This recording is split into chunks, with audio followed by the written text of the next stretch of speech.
It's nice to see all of you. I want to thank you for coming tonight. There's a lot of places you could be besides attending a seminar, home with your family or visiting friends or having a party or whatever. But you've chosen to be here tonight, and I appreciate that very much. So hopefully by the time we finish tonight, you'll have your money's worth.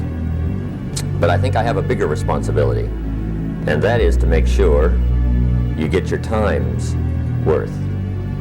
And I say that because time is more valuable than money. You can get more money, right? But you can't get more time. When you spend a day, you've got one less day to spend. So if somebody has the audacity to ask you to spend one of your evenings, they darn well better have something important, right? An evening is a chunk of your life. I wouldn't waste one of my evenings for anybody. Not anymore, once I discovered how valuable they were. Does everybody have note paper? Some note paper. If you don't have some, borrow from your neighbor. Make sure you've got something to take notes on. This is a work session tonight, okay? I have not come to entertain you, as you can tell by my opening joke, right? I wouldn't make it in Las Vegas.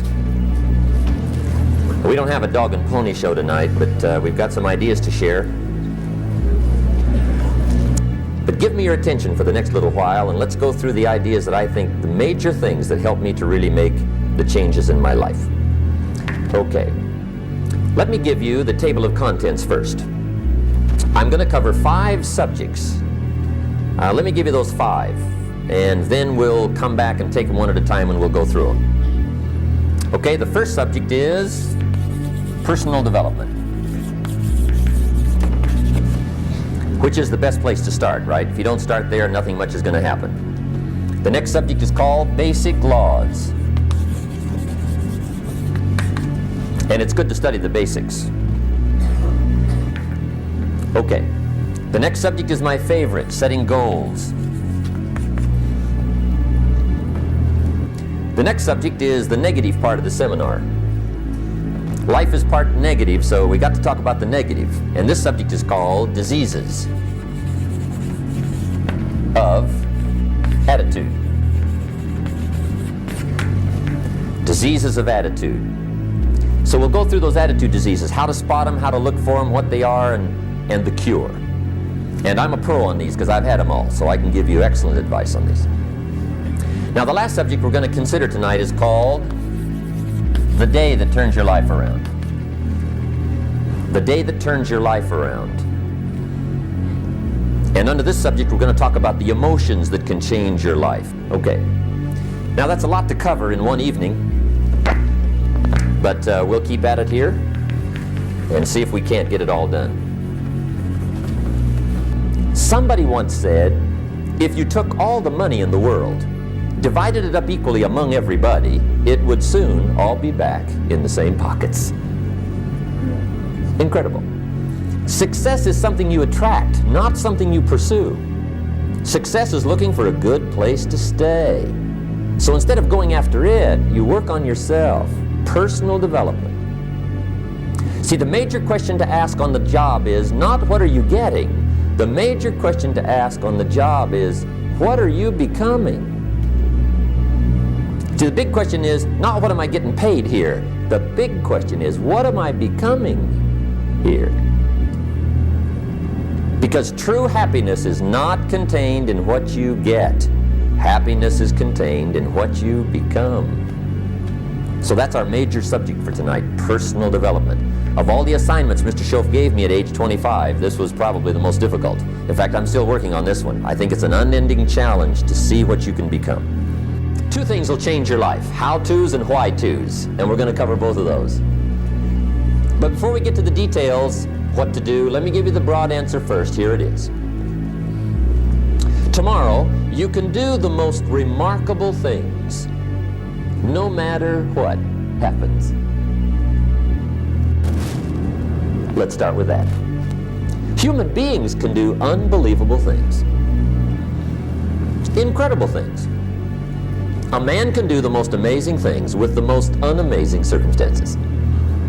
A woman can do the most remarkable things with the most disastrous circumstances. Human beings can turn nothing into something, pennies into fortune, disaster into success.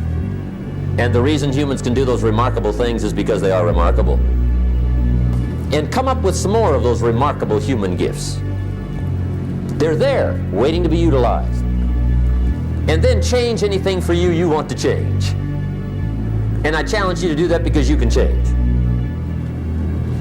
If you don't like how it is for you, change it. If it doesn't suit you, change it. If it doesn't please you, change it. If it isn't enough, change it. And I challenge you to do that because you can change. See, you don't ever have to be the same again after tonight, only by choice. See, you can get all excited about lifting 200 pounds till you get to the gym. And then you need a new excitement. And the new excitement is called discipline. Major step to human progress. Discipline. If there's one thing to get excited over, that's it. Get excited over your ability to make yourself do the necessary things. Now here's the key to discipline. Start with the little disciplines. Get excited over the little disciplines. And get right on those, because those will lead to the big ones. You can't handle the big challenges in life unless you take on the little ones. Make a list of all the things you can do. Get right on those. Discipline yourself for those, both for the results and for the muscle and for the practice, so that when life hands you some big challenges, you'll be ready, you'll have the muscle. But see, if you don't handle the small ones, you can't take care of the big ones. Okay, here's what else it takes for life change. Self-motivation. Key phrase, self-motivation. I don't know why we call it self-motivation. It's really the only kind there is. You got to motivate yourself. Because I found out you can't change people. They can change themselves, but you can't change them. Lord knows some I've tried. But see, it won't work. People have to change themselves. So it takes self-motivation to really alter your life. And you don't want to give self-motivation away to somebody else and make it somebody else motivating you. The guy says, boy, if somebody just come by and turn me. Here's the big challenge of life. You can have more than you've got because you can become more than you are. That's the challenge. And of course, the other side of the coin reads, unless you change how you are, you'll always have what you got. Number one, find out how things work. The first key to doing better is find out. To change your life, really, you need ideas. Now, here's a qualifying phrase. And we'll have several of these qualifying phrases throughout the seminar. Here's the first one. You may not be able to do all you find out. I understand that. You may not be able to do all you find out, but you should find out all you can do. See, you don't want to wind up at the end of your life and discover that you've lived only 1/10 of it. And the other 9/10 went down the drain. Not for lack of opportunity, for lack of information. So that's number one, find out how things work. Now, Schoff also said, Schoff gave me this word for my life change. He said, study. Great word. If you wish to be successful, study success. If you wish to be happy, study happiness. If you wish to be wealthy, study wealth. Don't leave it to chance. Make it a study. You've got to study the things that can change your economic, social, spiritual, personal life. Now, if you're curious, let me give you 3 ways to find out how to change anything. Any life direction, any dimension. Here's 3 ways to find out how to change anything. Number 1 is to read. Become a good reader. Here's what reading is. Reading is tapping the treasure of ideas. That's what reading is. Tapping the treasure of ideas. And ideas can change any part of your life. I say, really, for life change, you got to read. All of the successful people I know and work with around the world, they're all good readers. Curiosity drives them to read. They got to know. They just read.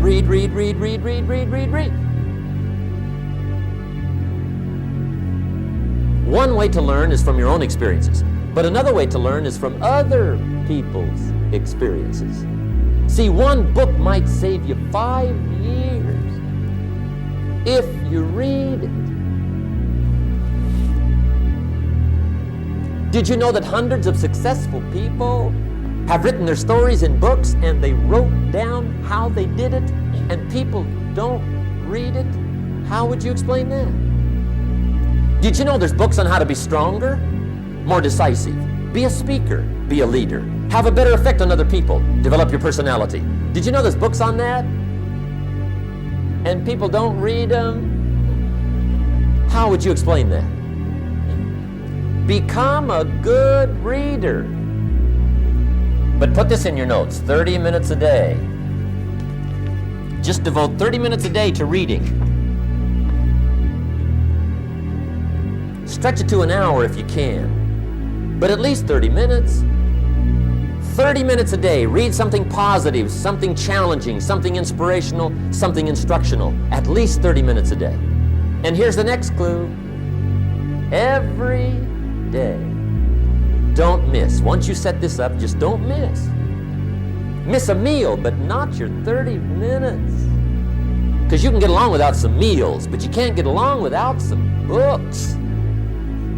I told my staff the other day, some people read so little, they've got rickets of the mind. They're undernourished mentally. So to get a good diet of words, I suggest good reading habits, 30 minutes a day.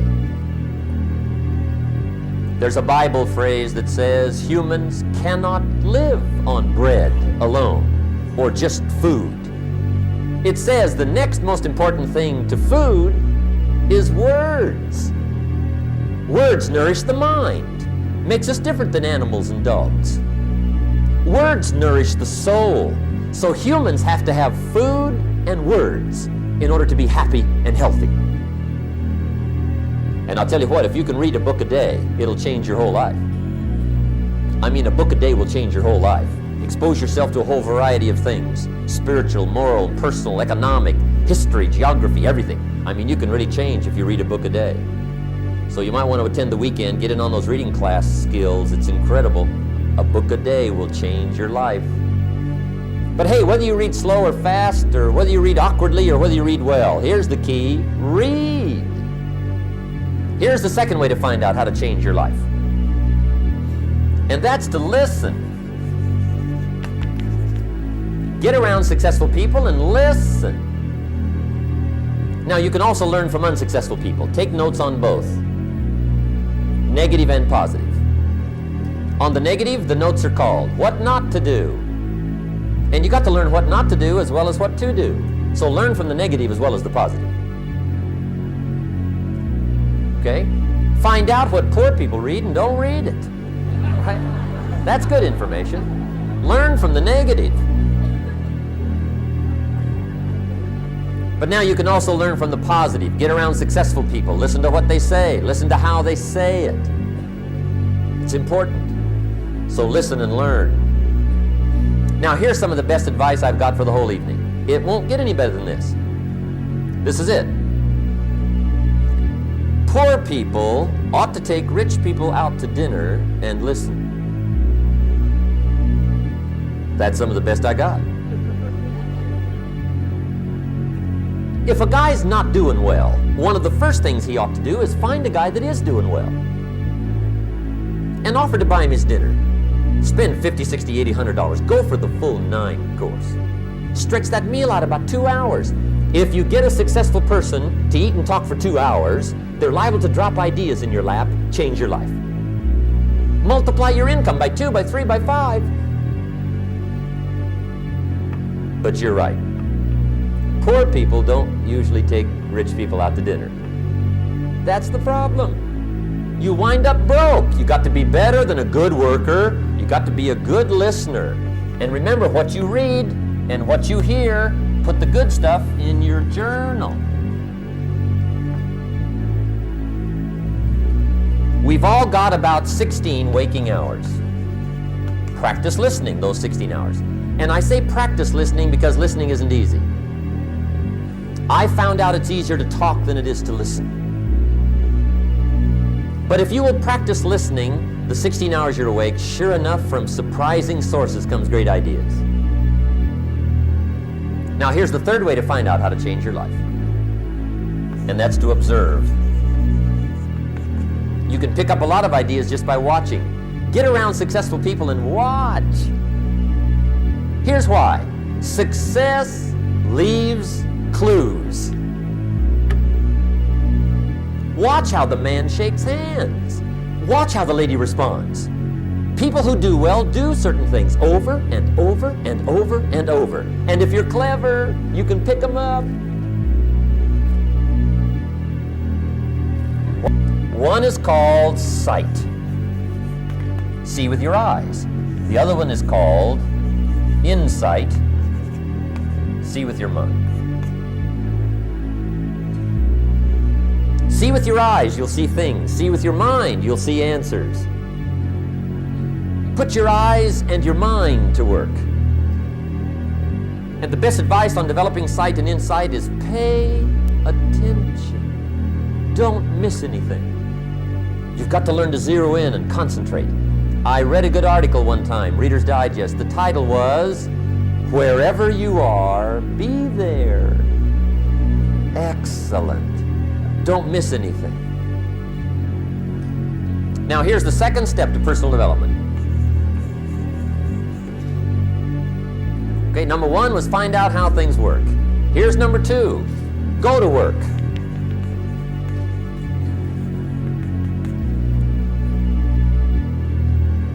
You must now take action on what you found out. In doing business around the world, we call it game plan. Put together your game plan. One of the major things we teach on the weekend seminars, game plans. And everybody needs game plans. Financial independence, game plan. Your investment, game plan. Don't think in your head. Put it on paper. Don't operate out of your mind. Operate from paper. I often ask somebody, what are you going to do the next 6 months? And somebody starts to tell me. I say, no, don't tell me. Show me. Show me your game plan for the next 6 months. You've got to have a better game plan. So here's one of the major things to do starting tomorrow. Take a look at your game plan. If it isn't loaded with massive action, change it. Now here's the best word I know of to go with action. Massive. See, that'll change everything. Massive action is called the cure-all.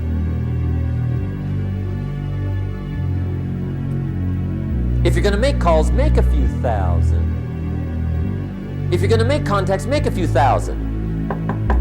If you're going to knock on doors, knock on a few thousand. See, that'll change everything. The formula really works like this. Pick up a good idea, take heavy action. Pick up a couple of good ideas, take heavy action. That's the formula for success. Heavy action.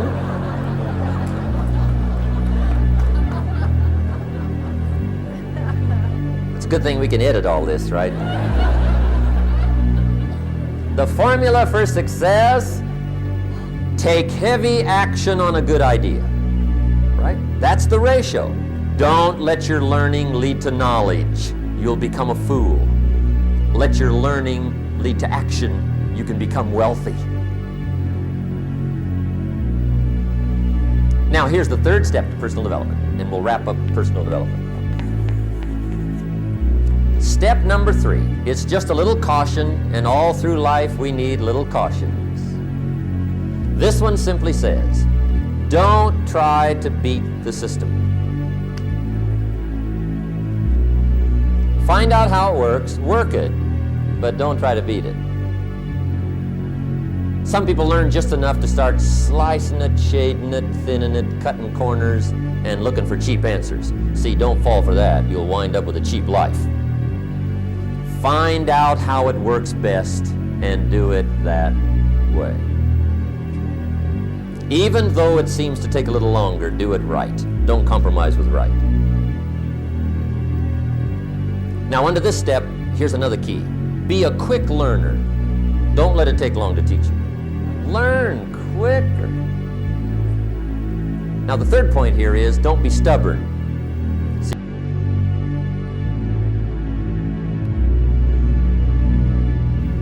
The whole world is governed by laws, the universe, in fact. Laws. We call it the law of electricity. We call it the law of gravity.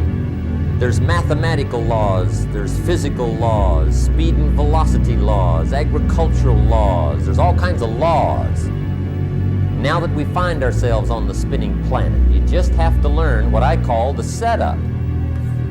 Learn the setup. Life's setup. Now, we didn't set it up. See, there's nothing worse than being stupid. Nothing. I mean, being broke is bad, but being stupid is awful. So make sure you get the information. It's key. You don't have to like it, but learn it. So you don't have to like it, but you should learn it. That's what I tell the kids, right? Make sure you get the information. What you think about it, that's up to you. What you're going to do with it, that'll soon be up to you. But make sure you get it. So number one, learn so you won't get hurt. Whether you like it or not, learn. Now here's the second reason. First one is the law of use. The law of use. And it goes something like this. Whatever you don't use, you lose. If you don't use today, what? It's lost. The guy says, well, I'll work twice as hard tomorrow to make up for it. See, that's foolish. You could have done that anyway. Today unused is lost. A talent unused is lost. An ability unused is lost. If you tie your arm to your body, leave it there long enough, you'll never use it again. It's over. For the arm. Now, it may not be over, but it's over for the arm. The only way to keep the use of this arm is what? Keep using it. If you quit, you lose. Automatically. They don't bring it up for a vote. You lose automatically when you quit. Now, the same thing that goes for your arm goes for your brain, mentality. The same thing goes for all the human virtues. Ambition, unused, declines. It's a law. Vitality, unused, diminishes. Energy, unused, decreases. Strong feelings, unused, diminish. It doesn't grow. Diminishes. Faith, unused, decreases. So here's one of the key expressions of the evening. Take a new inventory of yourself. Starting tomorrow, new project. Take a new inventory. And make sure that all of your talent and ability and mentality and ingenuity and vitality and strong feelings, faith, courage, make sure that all you've got's being used. Otherwise, you lose. It's a law. And reaping. In fact, now for a fair share of my life, I'm a bit mixed up on how all this applies. Among a lot of things I was mixed up on. I knew I wasn't reaping too good. That I understood. My problem was I was confused about what was causing it. And then Mr. Schoaf gave me the clue that helped me figure it all out. He said, Mr. Rohn, I have another answer for you. There's another way to quote this law that'll show you where the problem is so you can go to work on it right away. All you need to know is where the problem is, then you can go to work on it. So he quoted me the law another way, and I found out what my problem was. Here's the way you quote the law. Whatever you reap is what you've sown. Now I knew what my problem was. If you don't like the crop, who do you look up? Answer, whoever planted it. And where do you find who planted your crop? Answer, in the mirror. Let me give you 7 key points to the law of sowing and reaping. 7 points to sowing and reaping. Here's part of the philosophy that really helped me to make some changes in life direction. Number 1, the law of sowing and reaping is negative. That's number 1, which simply means if you sow bad, you reap bad. Now this is kind of 3rd grade, but it doesn't hurt to go over the basics. Now here's number 2, the law is positive, which simply means if you sow good, you reap good. Now here's number 3. I got excited when I found out the full dimension of this. See, you do not reap what you sow, but rather you always reap much more than what you sow. So the third key word is more.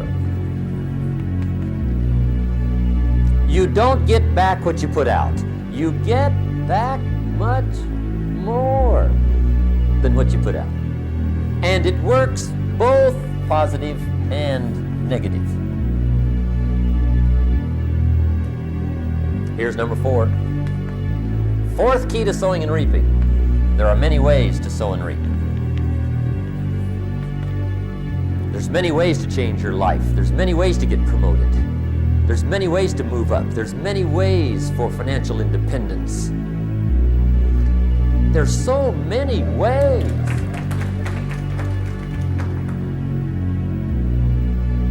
Here's the fourth key to sowing and reaping, or 5. And that key word is anyone. Anyone can sow and reap. That's what's exciting. Anyone can. Now the question is whether or not you will. But can is not the question. Will is the question. Anyone can. Now anybody can. The question is who will? That's the question. Here's number 6. The 6th key to sowing and reaping. This is leveling with you now as we promised to do. There's one thing better than the truth, and that's the whole truth. And here's part of the whole truth of the law of sowing and reaping. Number 6 is you could lose.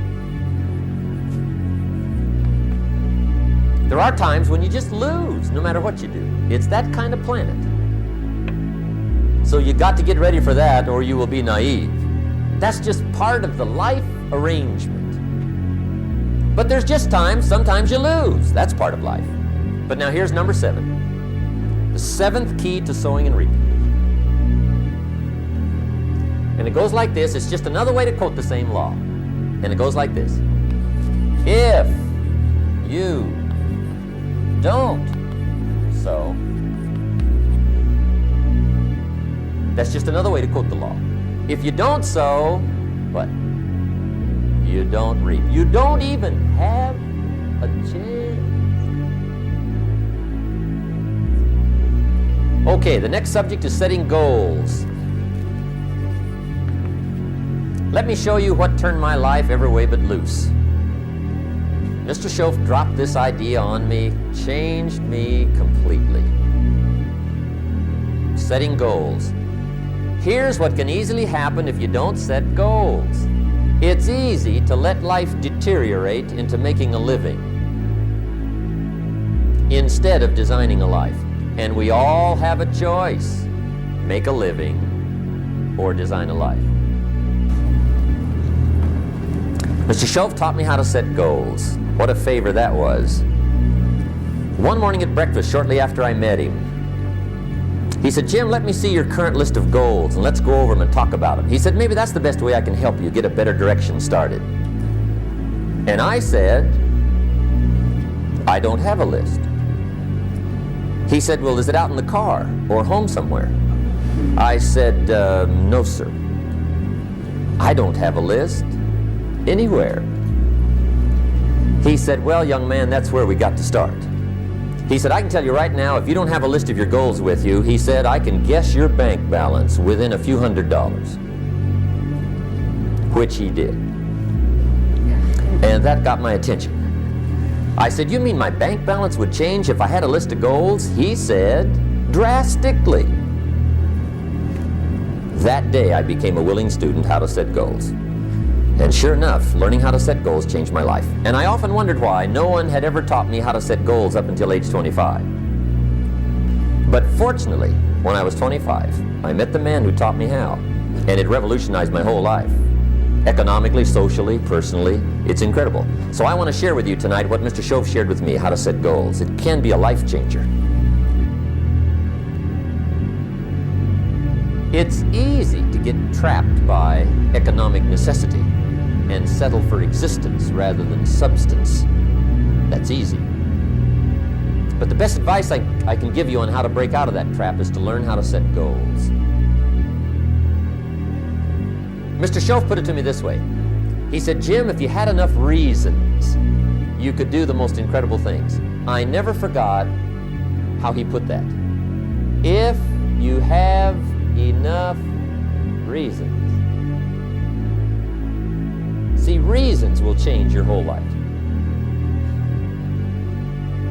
Mr. Shelf said to me, he said, Mr. Rohn, I think you've got plenty of intelligence, you've got plenty of talent, you've got plenty of ability. Probably what you lack is plenty of reasons. He said, I think you're much smarter than your present bank balance indicates. And that turned out to be true. I was much smarter. But of course my first question was, well then why isn't it bigger? And he said, you don't have enough reasons. You've got enough intelligence, but not enough reasons. So see, reasons can change your life.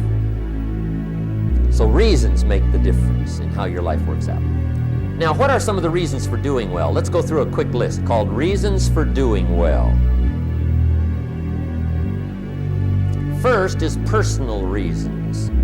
Some people do well for recognition. Some people do well for respect. Some people do well for the way it makes them feel. They love the feeling of being a winner. Those are good reasons. Okay. Next is family reasons. Some people do extremely well for other people, and that's powerful. Human beings can greatly affect each other. Sometimes we will do things for somebody else we will not do for ourselves. We're made that way. Next is benevolence. Some people are turned on by sharing. And sharing can be one of the biggest turn-ons to do well. Some people do extremely well gathering up resources, and then they divide them all up, sponsor all kinds of things. Sharing. Good question tonight. What's got you turned on? What's got you bombed out of sight to get up early and stay up late and hit it all day? Next question. What's got you turned off? When I found the answers to those two questions, my life exploded into change. I finally found out what had me turned off, and I got that cured. And then I got me a long enough list of reasons to turn me on. Frank Sinatra said one time, the best revenge is massive success.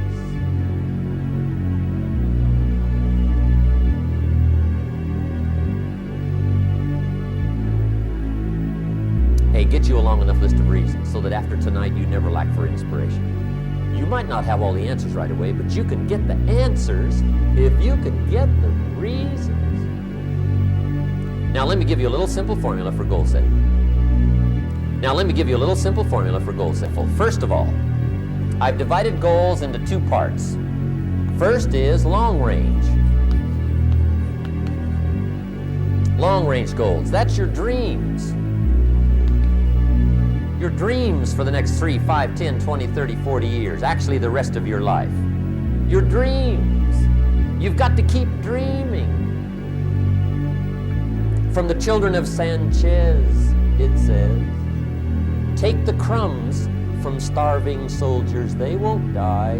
Take the bread from hungry children, they won't cry. But without dreams, we all will die. You've got to dream. Don't lose your dreams. For yourself, for your future, for your family, the dreams of love and enterprise, and travel and doing things, becoming something unique on your journey here. Your better future is a dream for yourself and for your family. Where do you want to go? What do you want to do? What do you want to be? What do you want to see? You've got to dream dreams. There's a Bible phrase that says, without dreams and visions, people perish. You've got to have something to go for that inspires the heart and the soul. Dreams. Don't lose your dreams. Do some dreaming. That's long-range goals. got to have those. So that's number one. Here's the second part of goals, short range. Short range goals. That's your goals for tomorrow, this week, this month, this year, the immediate future. We call these confidence builders. Because if you set up something short range, go for it, get it, latch onto it, work hard, accomplish it. That starts building your strong feelings to go for your dreams.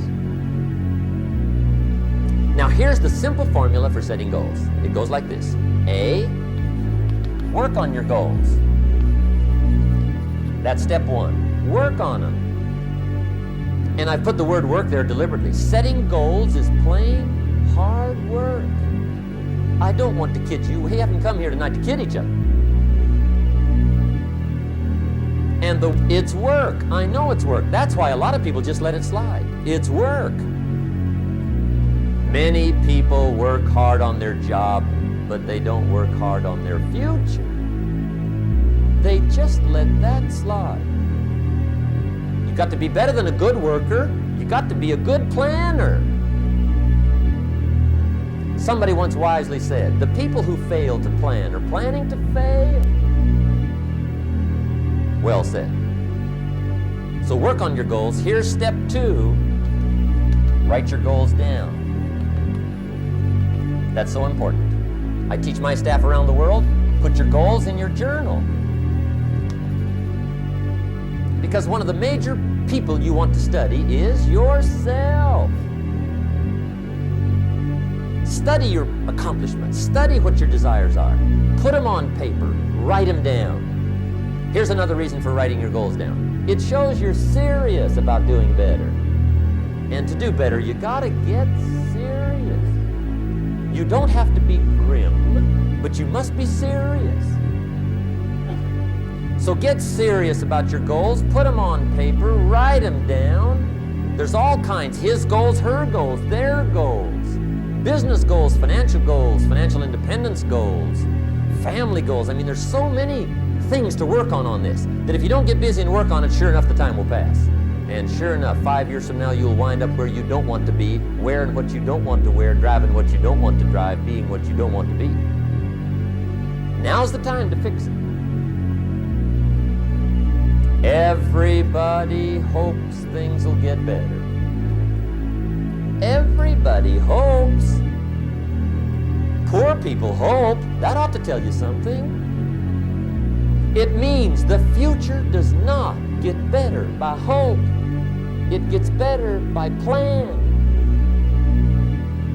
Now here's the third step to your goals. Check the size of your goals and the kinds of goals.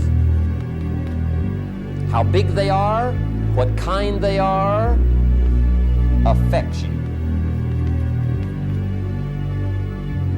And here's one of the important phrases of the evening. Your goals are affecting you, whatever they are. Now, some people have goals, but they have such lousy goals. The effect is bad. I asked a guy one time, what are your goals for this month? The guy said, look, if I could just scrape up enough money to pay these lousy bills. That was his goal. I'm not saying it isn't a goal. It's a goal, but it's such a lousy goal, the effect is bad. Your goals affect your handshake. Your goals affect your attitude, personality. Your goals affect the way you walk, the way you talk, the way you dress. All day long, we're being affected by our goals. Now, I've divided goals into 3 categories. Here they are. Number 1 is economic.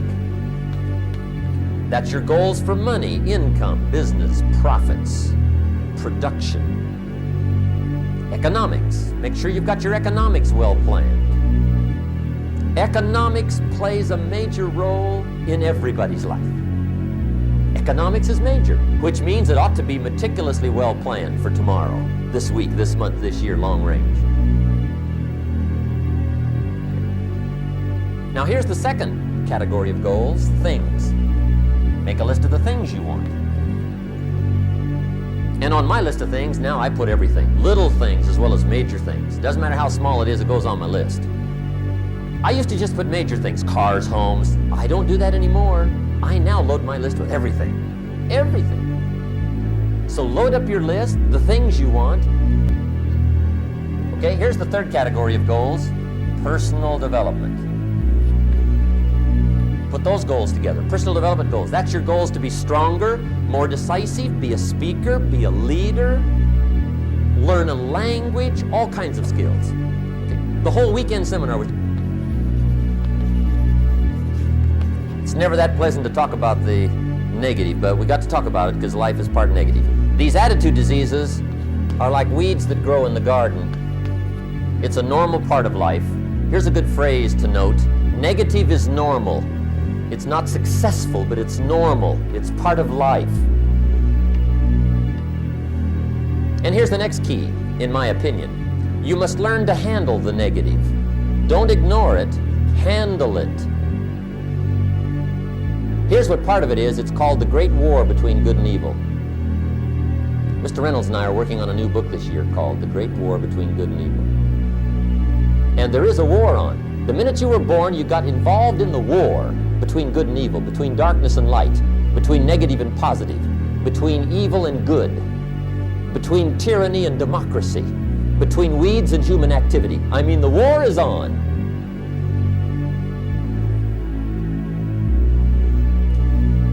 If good does not arouse itself and become active, guess what moves in? Evil. It's a war. A mental war, a physical war, a financial war, between enterprise and ease, between accomplishment and failure. It's a war. But here's what it does mean. Enterprise is better than ease. If you rest too long, the jungle overtakes the village. Now here's the good news about the war between good and evil. Evil is no match for good, but good must be active.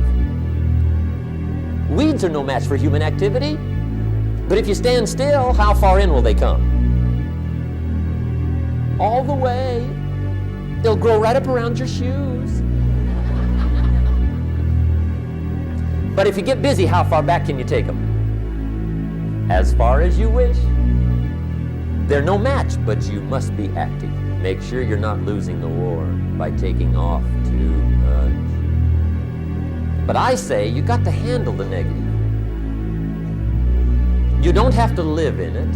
You don't have to dwell on it. But you do have to handle it, my opinion. Okay. The war between good and evil, the weeds. You got to make sure you recognize the negative, handle it, deal with it, and then go on. Let's make a list of the diseases of attitude that can wreck all your chances to do well. One of the words that destroys everything is called neglect. Neglect. And I found this out. A week of neglect could cost you a year of repair. It isn't worth it. So what to be on the lookout for? Here's the list. If you were making it, you'd have the same list I've got. Right? We're not covering anything new tonight. This is a reminding session, not a teaching session. But it doesn't hurt to go over it again. Here's the list. Attitude diseases. Number one is indifference. The shrug of the shoulder. The guy's not even concerned. He's just drifting. This is called the mild approach to life. To be any kind of winner, you gotta get worked up. Whatever it takes to get you to try harder, read more, set your goals, and go for it. Somebody asked me one time, what quality would I pick if I wanted to work with somebody? And you know what I picked first? Number one, strong feeling. Please, number one, give me somebody that feels strong about most anything. I don't even care, just so they believe it. Here's the key to the good life. Learn to put everything you've got into everything you do. Whatever you are doing, pour it on. It will quickly open up into opportunity or quickly disclose to you that you ought to be doing something else. Pour it on. See, that'll help. I think what it means is pick a direction and go with everything you got. Just pick one and go. Somebody says, yeah, but what if it's the wrong direction? You'll find out quicker. It won't take you 25 years to wake up and say, oh no, I've been walking the wrong road. I told my staff the other day, Next best to prosperity is adversity. If one doesn't get you, pray. The next one is doubt. Doubt's like a plague. And one of the worst is self-doubt. There are many, but that's one of the worst. The guy doubts himself. Doubts if it'll last that long for him. Doubts if he can do that well. Doubts if he can make that much. Doubts if he can accomplish all that. A chronic, excellent self-doubter. You can imagine what damage that does to your future.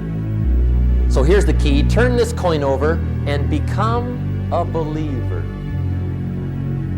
And there's many things to believe in. One of the majors is yourself. Now, if those three don't get you, this one will. Worry. That's a devastating disease. Worry. Worry causes health problems, social problems, personal problems, family problems. It's devastating. I know how bad this one is. I used to have it bad. I used to be known as a super worrier. Not a super warrior. No, super worrier. It took me almost 1 year to kick the worry habit, and it was not an easy year. It was one of the toughest years I ever spent, but I finally got that monkey off my back.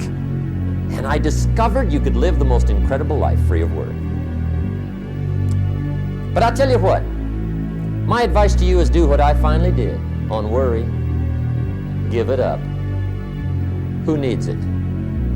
I'm not saying it's easy. I'm saying it's worth it. I learned how to do it, and you can. Here's the next attitude disease. Overcaution. I used to say, what if this happens? Then I'll tell you what changed my whole life when I finally discovered it's all risky. The minute you were born, it got risky. If you think trying is risky, wait till they hand you the bill for not trying. If you think investing is risky, wait till you get the tab for not investing. See, it's all risky. Getting married is risky. Having children is risky. Going into business is risky. Investing your money is risky. It's all risky. I'll tell you how risky life is. You're not going to get out alive. That's risky. Don't ask for security. Ask for adventure. Better to live 30 years full of adventure than 100 years safe in the corner. And see, it's not important how long you live. What's important is how you live. The next one is pessimism. Pessimism, the deadly disease of always looking on the bad side, the problem side, the difficult side, checking all the reasons why it can't be done. The poor pessimist leads an ugly life. To the pessimist, the glass is always half empty. To the optimist, the glass is half full. Why would the same measure affect people two different ways? Answer, it all depends on how you look at it. He doesn't try to figure out what's right. He tries to figure out what's wrong. He doesn't look for virtue. He looks for faults. And when he finds them, he's delighted. How ugly. Our lives are mostly affected by the way we think things are, not the way they are. The way we think they are affects us most. Okay, future. Spend 5 minutes complaining, and you have wasted 5. And you may have begun what's known as economic cancer of the bone. Surely they will soon haul you off into a financial desert and there let you choke on the dust of your own regret. I hope I said that well, so you won't forget. It's a deadly disease. Just be on the lookout of the things that can destroy all the good you start. The war is on. And this evening, tomorrow, mentally, personally, socially, economically, you got to make sure you're winning the war. And this is part of it. Okay. Here's the last subject, the day that turns your life around. Let me just quickly give you a list of 4 emotions that can change your life in one day. Emotions are powerful. Sometimes it doesn't take much to alter your whole life direction.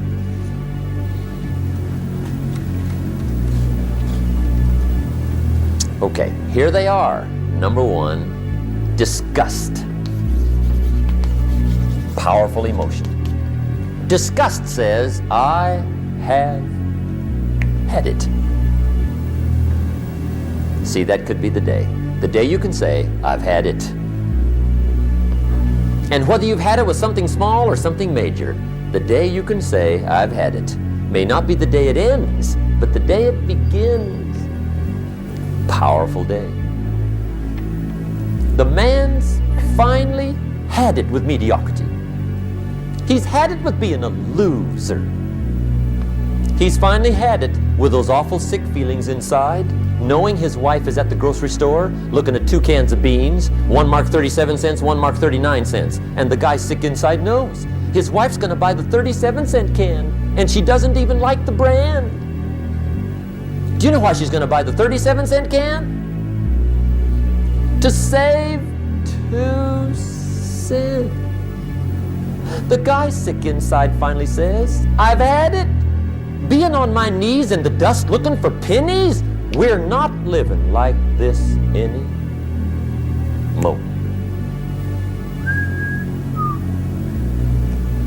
Could be the day that turns your life around. The day you can say, I've had it. Here's the next one.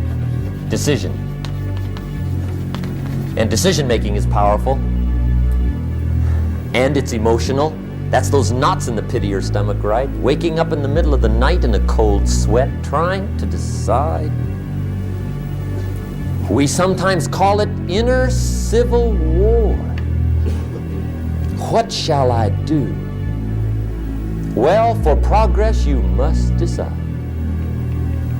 The best advice I can give you came from a wealthy friend of mine who said, if it's easy, do it easy. If it's hard, do it hard. Just get it done.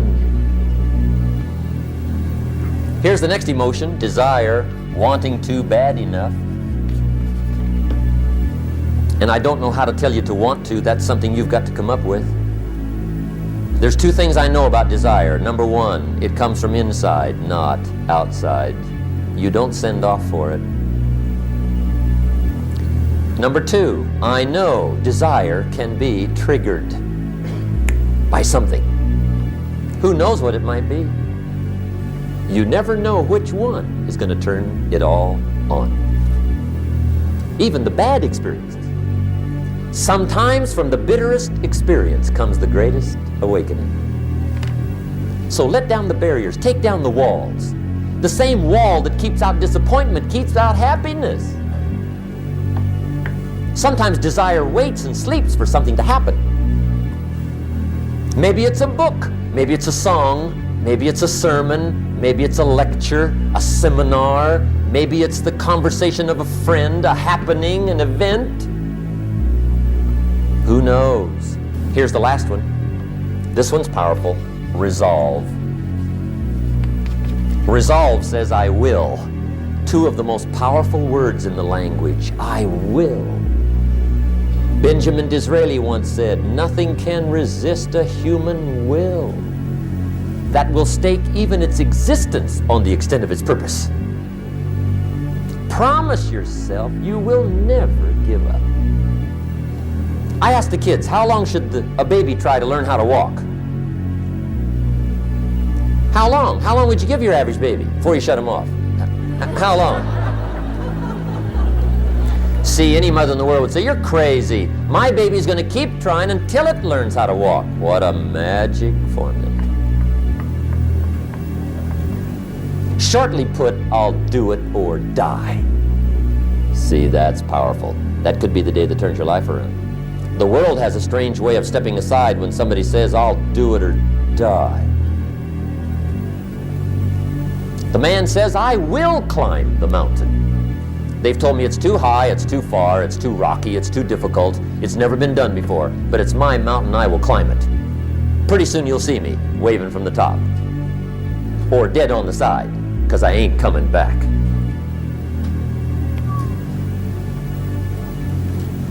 Now let me show you what triggers all emotions into activity that brings results. And results is the name of the game. Here it is. Action. Finally, You must do something about how you feel.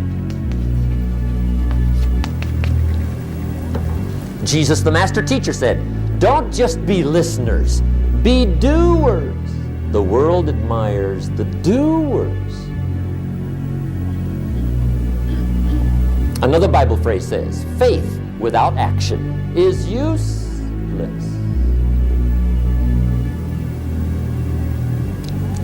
Make sure you always have a game plan to match your wishes. Otherwise, they will always be wishes.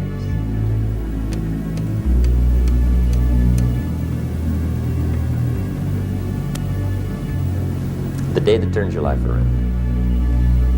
Let me give you 4 questions to take home when we're finished. These are called questions to ponder.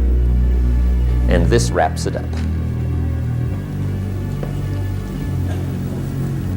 Okay, here's the questions I want you to take home in closing. First question is one of the major questions of the world. Why?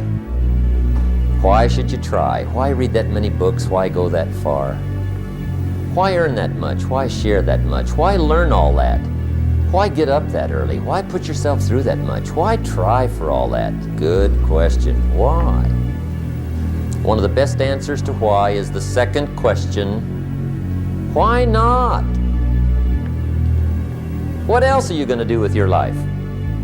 Why not see how many books you can read, how far you can go, how much you can earn, how many friends you can make, how much personality you can develop, influence you can have, how many things you can accomplish, how far you can go and what you can see?